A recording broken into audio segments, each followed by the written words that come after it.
Cynthia Stott, to change the world. To change the world, Cynthia Stott. Come on up to the front. Thank you, Madam Toastmaster. Raise your hand if you want to change the world. You want to make the world a better place. Woohoo! Well, then you're in the right place, because that's what we're going to talk about today, is to change the world. I always wanted to change. Well, I didn't always want to change the world. I was told I needed to change the world. When I was little, I was told the earth's in trouble and you need help. But I was a scaredy cat. I had 6 strong phobias and I was fearful of everything. And I thought, what can I do? I'm just a little kid. And then when I was in college, my nickname in my speech class was Miss Wiggles, because my whole body shook and my lips quivered and I couldn't get my words out of my mouth. I was terrified for nearly 40 years. Well, that's changed. Thankfully, I've transformed most of my phobias into my passions, all except for spiders. I do think the little ones are cute, but I'm definitely not passionate about spiders. And I'm now an international speech coach and confidence coach. Imagine that for Miss Wiggles. And I'm a global visibility influencer with over 47,000 followers in 140 plus countries.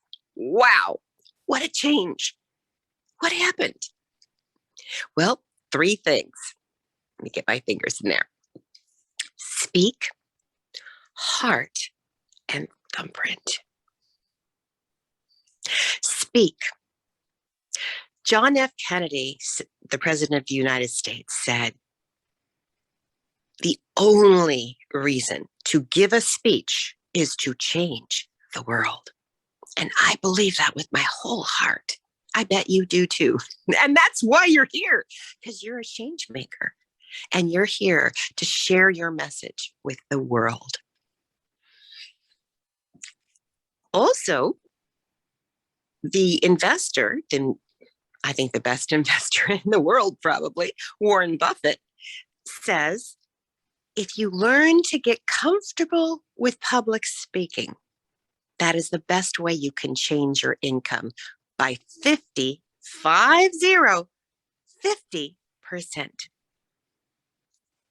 So why not? Why not make money and change the world at the same time? Woohoo, that's what I'm all about. The second one, heart. When you follow your heart, I believe you change the world. If not the world, at least your world. And I have an example of that. I was a bank examiner for consumer protection laws, and especially fair lending and discrimination. And I could smell the discrimination in auto lending, but we didn't have enough sample sizes to make a real solid statistical case. And so I reached back in my tool chest for the student T distribution, which is a little known at that time, distribution for small sample sizes. And I worked with our fair lending economist for a whole year, and we transformed a whole 8.5 by 11 page of formula, one formula, 8.5 by 11, in order to write it out, put it into a spreadsheet in an Excel cell, and helped the examiners to find out, was there discrimination or not? And they did. And they nabbed 2 banks, and they went to the Department of Justice, and it was the news, and I felt vindicated.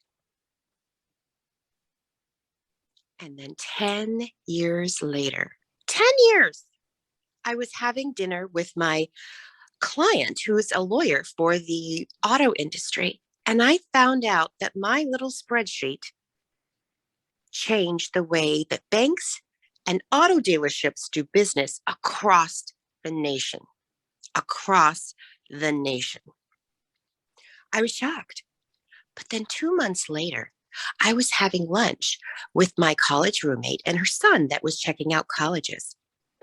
And I said, "What's your major?" And he said, "Statistics." And I said, "That was my major." And he said, "I know." He was following in my footsteps. And I asked him if he ever heard of the student T distribution. And he said, "Yes. Though you mean the one that's used in matched pair analysis to analyze auto loans and discrimination for pricing?" And I almost fell off my chair. I had changed the way, when I followed my heart, I changed the way that statistics is taught in high schools and colleges. Third one, thumbprint. Every human has had a different thumbprint has ever lived and will ever live. And your message is like your thumbprint on the world. And when you have a calling laid on your heart, there's someone on the other side that is calling to you. They don't even know maybe that someone like you exists with your unique talents and skills and even your wounds, the bad things that have happened to you in your life. But they are waiting for you. In fact, they are praying for you. And you are the answer to their prayers. God is merciful and God will answer their prayers, or the universe will answer their queries. But you are the best person to answer the prayers for the people that are waiting for you. Even if you're a photographer or a graphic designer, then there's thousands of them. You are unique as your thumbprint. And those people are specifically waiting for you. And you are the answer to their prayers. So how do you change the world? Speak. Knees knocking, lips quivering, can't get the words out of your mouth. Speak. Heart. Follow your heart. Thumbprint. Your unique message and your unique way of being in the world will change the world. If not the world, at least your world and those people who are waiting and praying for you. You are the answer to their prayers. So go out and change the world. Madam Toastmaster.